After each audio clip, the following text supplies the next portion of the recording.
Every morning, the countdown begins for the markets with meticulous research and analysis designed to help you capitalize on the trading day. Beaming live from the CNBC TV 18 Motilal Oswal studio.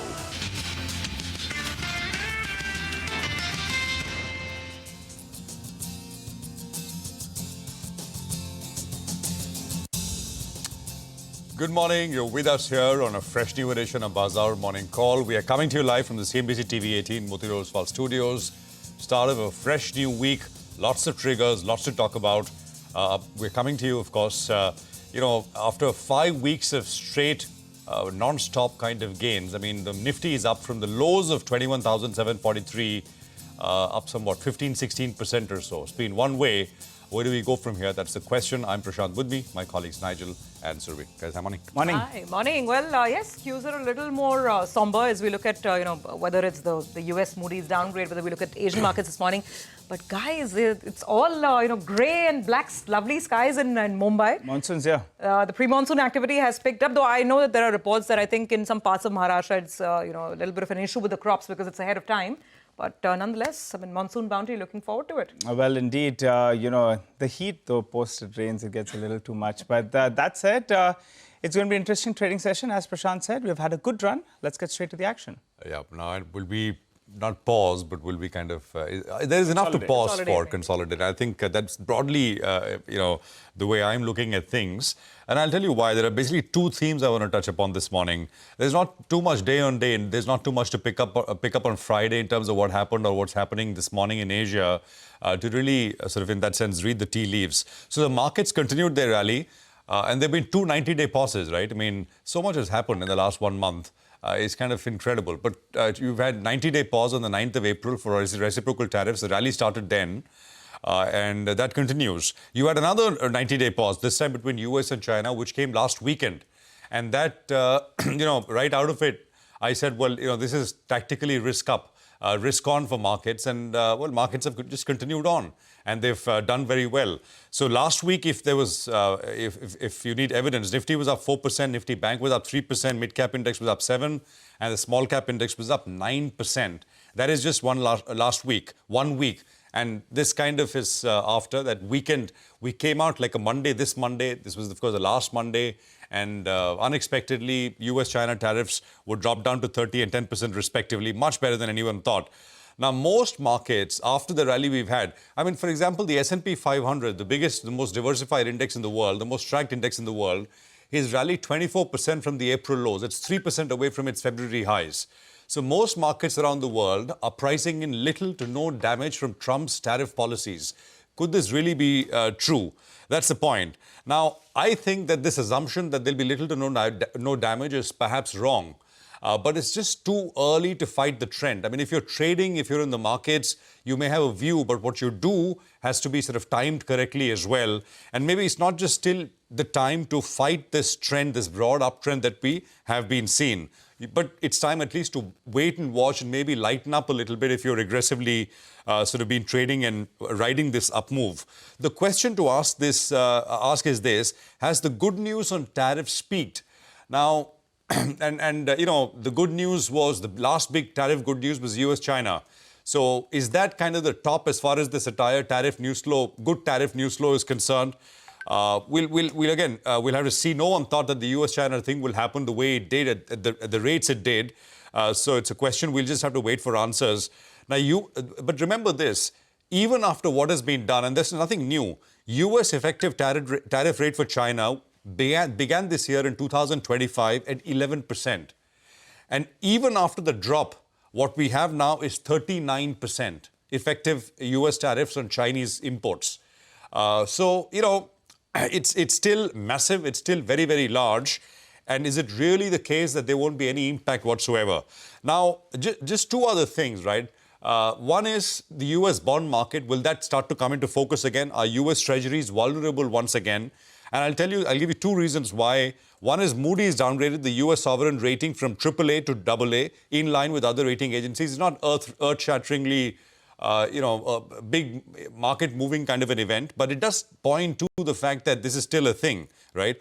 The House Budget Committee rejected the reconciliation spending bill on Friday. There was supposed to be another bill Sunday night, and the point is this will get passed at some point. Maybe not now. By the time you sort of in the autumn session, as some are saying on the outside. But the point is this will get done. But again, the thing is, there's a organization called the Committee for Responsible Federal Budget. They estimate that the current bill, this bill, which they're trying to pass, this would add 3.3 trillion to the debt, U.S. debt by F5 2034. So if you remember Scott Bessent and his threes, right? I mean, 3% inflation, 3% growth, 3% bond yields, and I think I don't remember what are the other 3%. But I mean, what is being proposed now, this is completely away from any of those 3% kind of levels. You're actually talking about $3 trillion in additional deficit by 2024. So I think the question once again is, will bond markets start to wake up and kind of reassess what they need to do, how they need to price some of these spending plans? It's very different from what they began by saying in terms of they want to cut spending, reduce the size of the US government, etc., etc.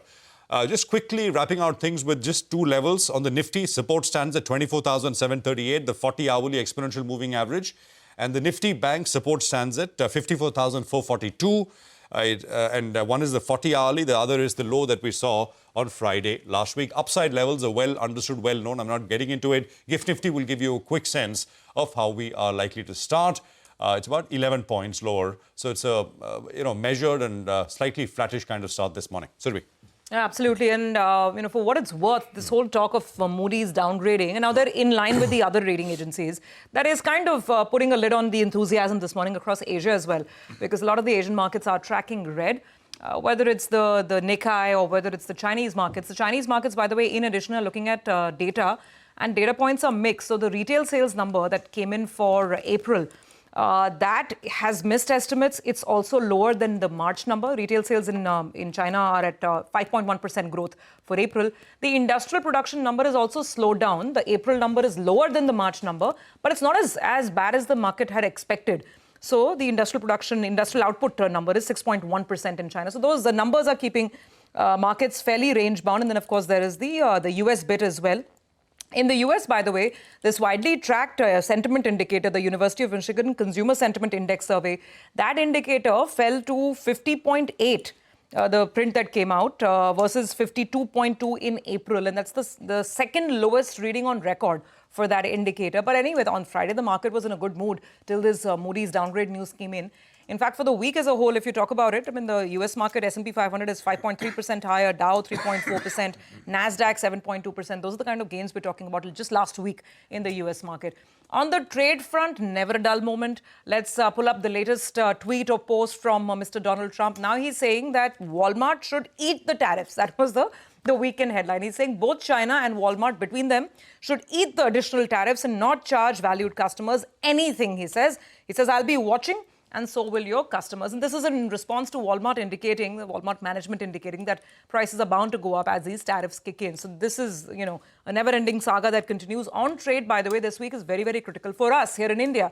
What is the future shape and, form of the India-US bilateral trade agreement? Will it get done? What happens? Because there's been a lot of back and forth. The Commerce Minister is, of course, in the US, and he will be meeting both Commerce Secretary Lutnick as well as USTR Jameson Greer this week. And then the official level talks will continue through the rest of the week, right up till Thursday, Friday.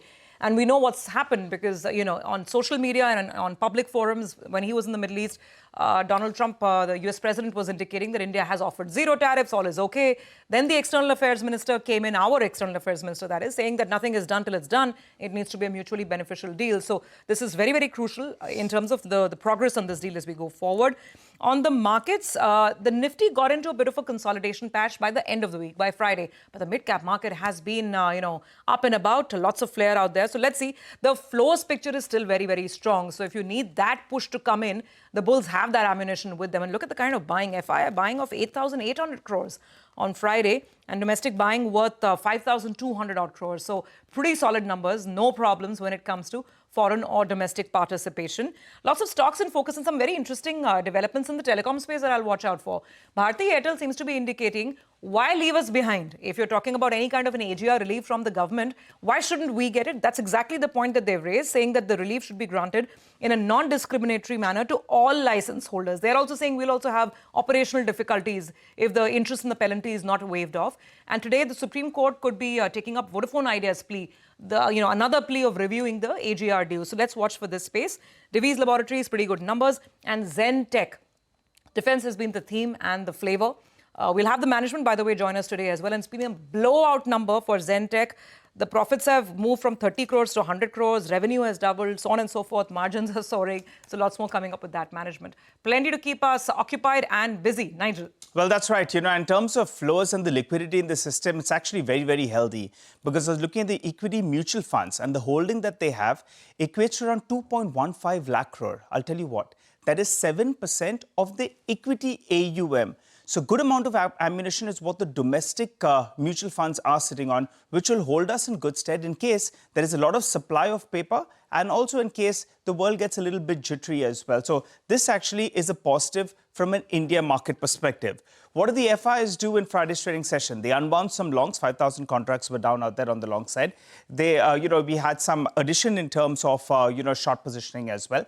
And now, in fact, they continue to remain net short with close to around 58% positions on the short side. Even if you look at it in absolute terms, the FIs are net short while the clients, well, they are net long. And actually that combination is not such a bad sign. When you have the FIs that are net short, 23,000 contracts on the short side, the clients at around 11,000 contracts on the long side, that's been actually a winning combination. So let's see how that goes this time around as well. The options data comes up for you, and the PCR last week had moved to around 1.3. And at that point of time, we said maybe there could be some kind of cooling off, and there was some kind of cooling off. So the PCR is now in the middle of the range, 0.6 on the downside. On the upside, it's around 1.5. So it's holding around that 1 odd mark. And two strikes are very active. The 25,100 call, close to 28 lakh shares getting added there. The 25,000 put as well, that as well as added close to around 24.5 lakh shares out there. And you punch in the premiums and you get the broad levels. So on the upside, the Nifty is expected to see some kind of resistance at around the 25,250 odd mark. That's the important mark. On the downside, this range actually is very, very important because the Nifty took some time to get past the 24,800 odd mark. Now on the downside, that becomes the first level of support. And if you break that, then you're looking at the 20 DMA, which is a few hundred points lower from there. The Nifty Bank, that's been taking support at around the 20 DMA. We saw last week as well, it went to that level and then it bounced up. But now the 20 DMA has moved up a little bit. So it's at around that 54,950 odd mark. So this is the crucial range, 54,400 to around 54,900. You don't want the Nifty Bank to break this range. And as I've been saying the last many times, this 56,000 mark on the Nifty Bank remains elusive. We need to decisively conquer this to start the next leg of the up move. Remember, in the last 1 month or so, we have gone there numerous times, but we couldn't conquer that mark. So the GIFT Nifty is suggesting some kind of volatility, but I think the liquidity in the system is something that will hold us in good stead.